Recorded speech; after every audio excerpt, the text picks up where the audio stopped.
네, 실시간 재난안전 정보방송 재난안전 119 안전토크 시간입니다. 오늘은 또 하나의 굉장히 근원적인 사회적 재난이라고 할 수 있는 부분에 대해서 이야기를 나눠볼 텐데요. 이화여대 김영주 교수님을 모시고 출산율 감소에 대한 이야기를 나눠보도록 하겠습니다. 어서 오세요, 교수님. 네, 안녕하세요. 반갑습니다. 반갑습니다. 교수님 뵈니까 최근에 그 저출산 대응 유공으로 국무총리 표창을 받으셨던데 우선 축하드립니다. 어떻게 이런 표창을 받으시게 되셨는지요?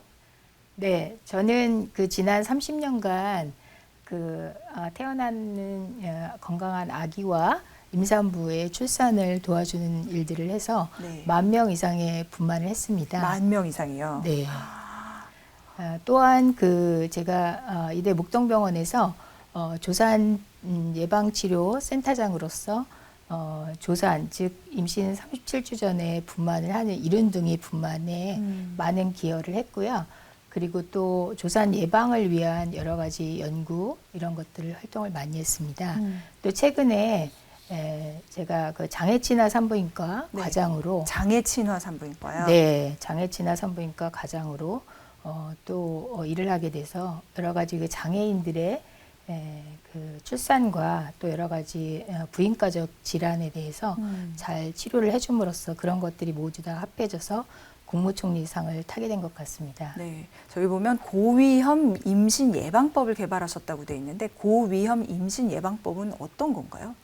네, 고위험 임신 예방법은 굉장히 다양한 고위험 임신 중에서 조산, 즉 아기를 일찍 낳는 것에 대한 예방에 대해서 미리 예측을 하고 네. 그리고 임산부의 질 분비물로 예측을 해서 그것을 가지고 예방하는 그런 예방법을 발견을 네. 해서 타게 되었습니다. 가장 궁금한 게 아까 말씀하시기를 이제 지금까지 1만 명 이상의 분만을 담당하셨다고 했는데 요즘에 그러면은 이제 우리나라 출산율이 급감하고 있다 이런 얘기 하잖아요. 근데 현장에 계신 산부인과 의사 선생님으로서 실감을 하세요? 네. 제가 그 전공의를 하던 1997년 이때는요, 그 하루에 저희 동대문병원, 즉 이화의료원의 옛날 병원이 동대문병원에서 네. 하루에 200명 이상의 한 달에 네, 한 달에 200명 이상의 산모가 분만을 했는데요. 요즘은 저희 병원도 그래도 분만을 하는 편인데 네. 50명 정도밖에 되지가 않습니다. 그럼 4분의 1 정도로 준 거네요? 네. 그렇게 하고 제 산모 중에는 그 50세인데도 시험관 아기로 임신을 했지만 첫 임신을 한 그런 분들도 계십니다. 50세의 첫 아기를 네. 시험관으로 임신을 한 경우요. 네. 건강하게 잘 산모와 태아가 다 건강하게 태어났네요. 네. 네. 다행히 건강하게 다행입니다. 잘 태어났습니다. 네. 그리고 보면은 이제 연령별로도 사실 지금 출산율이 보이고 있거든요. 그러면은 이거는 어떤 변화가 일으켜지는 걸까요? 여기서는? 네, 저희 나라의 경우 과거에 비해서 그 35세 이상의 고령 임산부가 현격하게 증가를 하고 있어서요. 저기 그래프에 보시면 과거에 그 39%였던 고령 임산부의 퍼센트가 네. 지금은 꾸준하게 증가하여 43% 이상이 되고 있고요. 네네. 보시는 바와 같이 30세에서 34세는 현격하게 감소를 하고 있습니다. 특히 20대는 뭐 정말 네, 많이 감소했네요. 정말 많이 감소했죠. 네.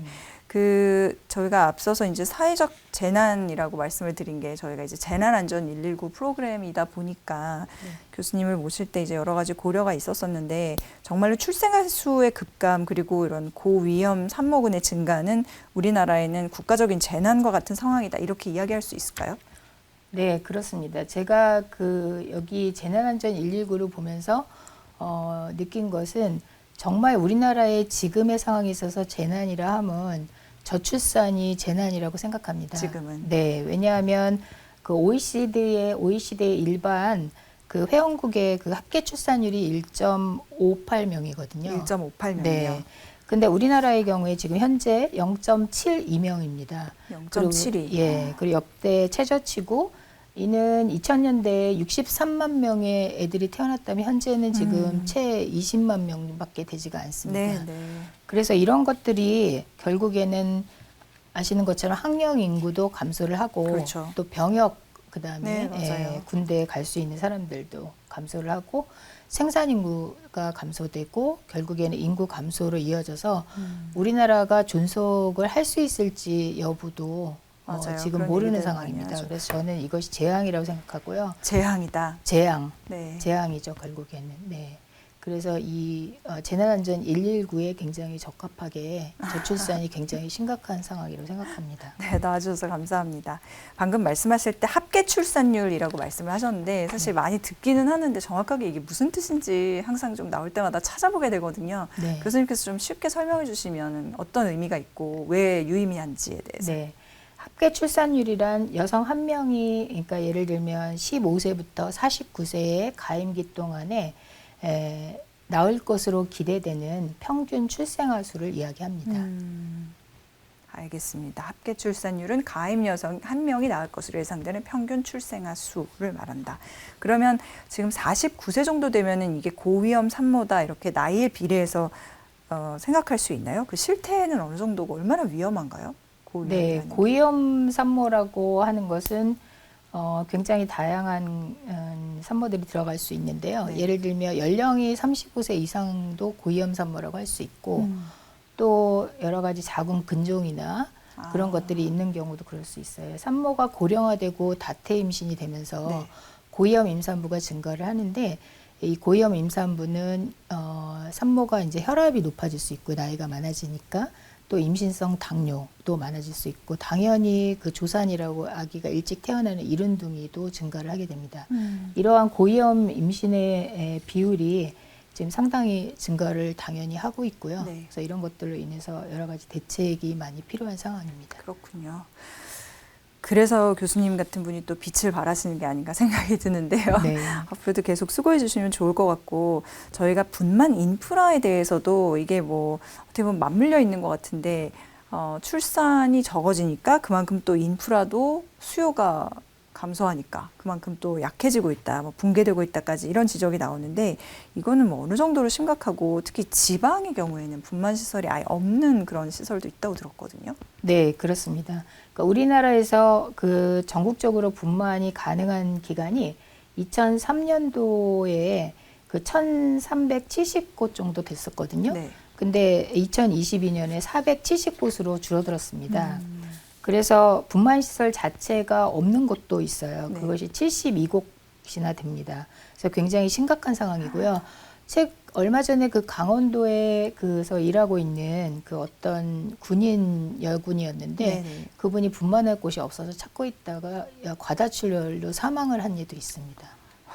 그래서 이렇게 굉장히 심각한 상황이기 때문에 정말 이에 대한 정부의 대책이 필요한 실정입니다. 진짜 그 한 명의 아기가 귀하고 산모가 귀한데 분만실을 못 찾아서 사망한 경우가 있다고요. 그렇죠.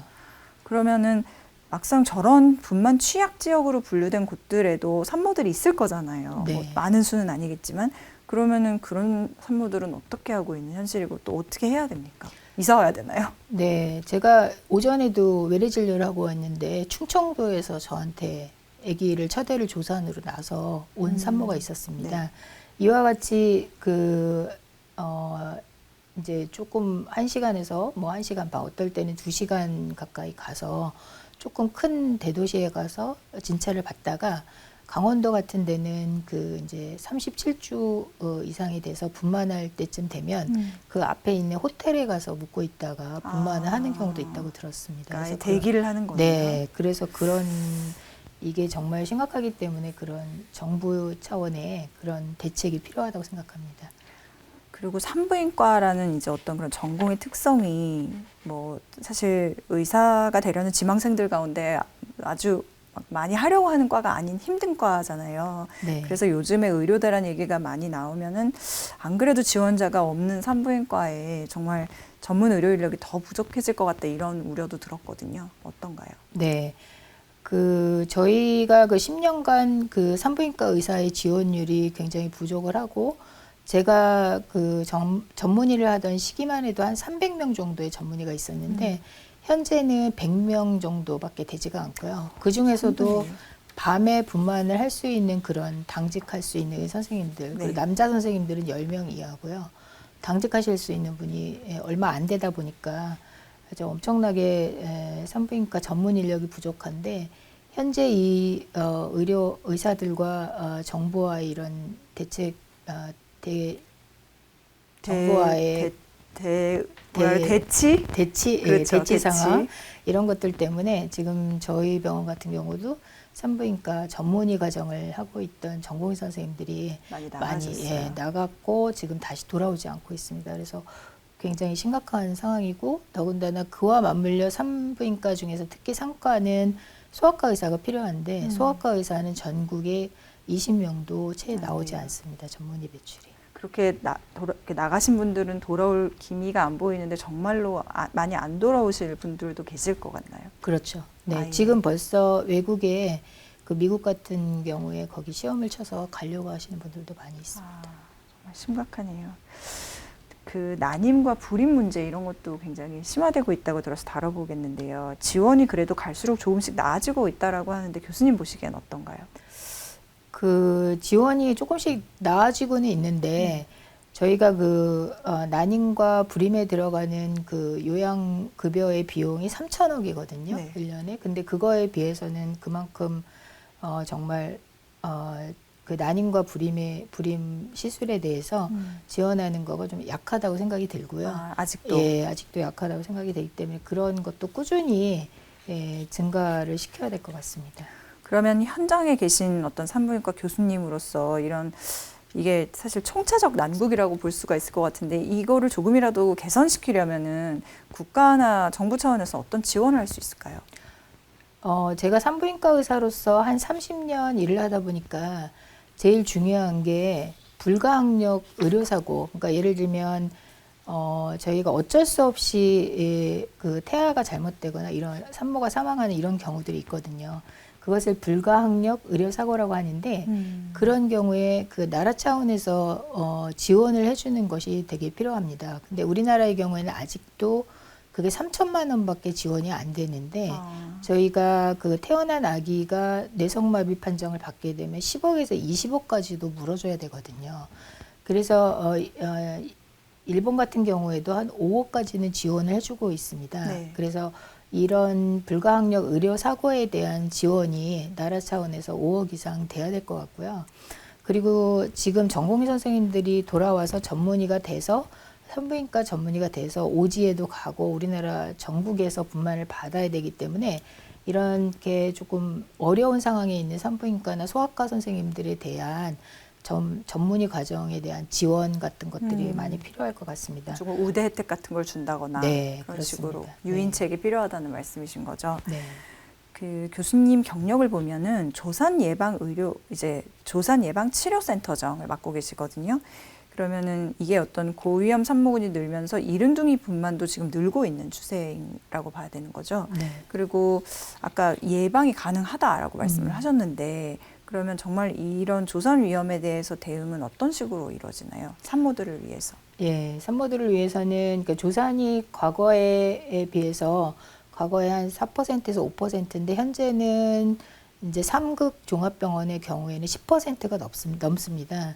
그러면 이제 그 중에서 조산 중에서는 그 아기가 일찍 태어나는 아이들은 아기의 폐성숙이 안 돼서 네. 굉장히 문제가 되고 폐가 약해져 있어서 문제가 되고 그런 아이들은 신생아실에 입원을 하게 됩니다. 근데 우리나라의 신생아실도 되게 부족한 상황인데요. 이렇게 조산을 예방하기 위해서는 꾸준한 그 영양과 그 체중 관리가 필요합니다. 이게 뚱뚱하신 분들이 또 조산의 위험도가 많고 너무 말라도 조산의 위험도가 많습니다. 그리고 질의 분비물이 좀 좋지 않은 그런 경우 감염이나 이런 것들이 동반돼 있을 때도 조산의 위험도가 높아지기 때문에 그런 것도 주의를 해야 되고 임신 중기가 되면 저희가 한 15주 이때는 우리 산부인과에 와서 자궁경부 길이도 측정을 하고 그렇게 짧은 경우에는 또 조산을 예방할 수 있는 방법들이 있기 때문에 그런 것들을 차근차근 해야 될 것 같습니다. 네, 정말 한 명 한 명의 어떤 산모나 태아가 정말 아주 소중한 그런 시대에 살고 있기 때문에 그 교수님 말씀하신 것 중에 이런 또 멘트가 있었어요. 저출산 시대에 출산율 증가가 어렵다면은 고위험 임산부를 잘 케어하고 조산으로 아이를 잃는 일을 막아야 저출산 위기 극복에 보탬이 될 거다. 너무 맞는 말씀인데 그러면 고위험 임산부가 내 주변에 있다. 뭐 우리 가족 중에라도 그러면은 이 케어는 어떤 식으로 지금 이루어져야 되나요? 네, 그 고위험 임산부는 이제 연령이 많이 높다든지 아니면은 실은 그 기저질환으로 혈압이나 당뇨가 있다든지 그리고 또 과거에 임신 중에 고위험 임신을 가졌던 히스토리가 있거나 흡연이나 알코올 이런 것들을 하는 경우들이 되게 많기 때문에 그에 대한 치료나 그 여러 가지 대증요법 같은 것들이 필요할 거고요. 또 뭐 기저질환이 있는 경우에 미리 그 기저질환을 잘 체크를 해서 치료를 미리부터 해야 되고 임신성 당뇨나 혈압 같은 치료를 잘 할 수 있으면 고위험 임신이 예방이 될 거라고 생각합니다. 방금 알코올 얘기하셨는데 태아 알코올 증후군 예방연구소 설립자이시기도 하더라고요. 근데 이 태아 알코올 증후군이라는 건 사실 처음 들어봤거든요. 이게 뭐고 그다음에 정말 그 임산부한테 음주와 흡연이 어느 정도로 해로운 거예요? 네. 그 저희가 한 4년 전부터 태아알코올 예방증후군 연구소를 설립을 해서 이에 대한 운동을 시작했는데요. 네. 태아알코올 증후군의 그 어린이 특징을 이렇게 보시면 그 안면 기형들이 있을 수 있고 이런 아이들은 그 중추신경 장애도 올 수가 있고요. 그다음에 지능도 많이 떨어지고 소두증 또 아기가 되게 정서적으로 또 불안을 하게 됩니다. 그래서 임신한지 모르고 알코올을 많이 마시는 요즘에 그 젊은 여성들에게 경고를 하는 그러한 것들이 되는데요. 이렇게 지속적인 음주를 하게 되면 태아알코올 증후군에 해당하는 저런 아이를 태어나게 되고 또 임신 중에 흡연의 경우에도 아기한테 혈류가 가지 않고 아기가 저체중이 되고 그런 아이가 태어났을 때 돌연사 영아 증후군 같은 것들이 생길 수 있기 때문에 상당히 임신 중에는 그 음주와 흡연을 조심해야 합니다. 근데 모르는 상태로 뭐 술을 마시거나 했을 수도 있다고 하셨으니까 가임기에 조금이라도 그럴 가능성이 있으면은 일단은 조심하는 게 좋다. 그렇죠. 이렇게 생각을 하는 게 좋겠네요. 네. 그리고 여러 가지 직감이 많으시더라고요. 한국 모유수유넷 회장으로서도 활동을 하고 계신데 모유수유가 이게 중요한 거 맞죠? 네. 그리고 그렇다면은 우리나라에 또 이 모유수유를 잘 할 수 있는 인프라가 어느 정도로 갖춰져 있는지 또 여쭤보고 싶습니다. 저는 이제 한국 모유수유넷의 위원으로서 10년간 활동을 했고요. 또 작년부터 회장으로 활동을 하고 있습니다. 우리나라에서 그 심각하게 저출산으로 태어난 아이 신생아 숫자가 20만 명 정도밖에 되지 않는데 불행히도 모유수유율은 34%밖에 되지가 않습니다. 더구나 코로나 상황에서 더 모유수유를 하기가 힘들었고 이런 것들은 여성의 그 사회 참여율이 증가하면서도 많이 오게 된 건데 그렇죠. 이렇게 우리나라는 아직 그 모유수유율의 향상을 위한 제도적인 지원이 많이 부족해요. 그래서 모유수유 교육을 적극적으로 하고 또 가족들이 또 지지를 해주는 거 되게 중요하고요. 그다음에 산후조리원에서 이렇게 아기하고 엄마를 이렇게 떼어놓는 그런 것들이 또 모유수유율에 지장을 주게 됩니다. 산후조리원에서요. 네, 그래서 그런 것들도 많이 이렇게 같이 모자동실 같은 걸 많이 증가시켜야 하는 이런 것들이 있다면 모유수유율이 상당히 증가를 할 것으로 생각됩니다. 네, 말씀 너무 잘 들었습니다. 정말 그 재앙이라고까지 표현을 하셨는데 그런 사회적 재난에 어떻게 보면 그 앞장서서 지금 활동을 하고 계신 만큼 앞으로도 활약해 주시기를 부탁드리겠습니다. 네, 감사합니다. 감사합니다. 지금까지 김영주 이화여대 의학전문대학원 교수님 모시고 말씀 나눠봤습니다.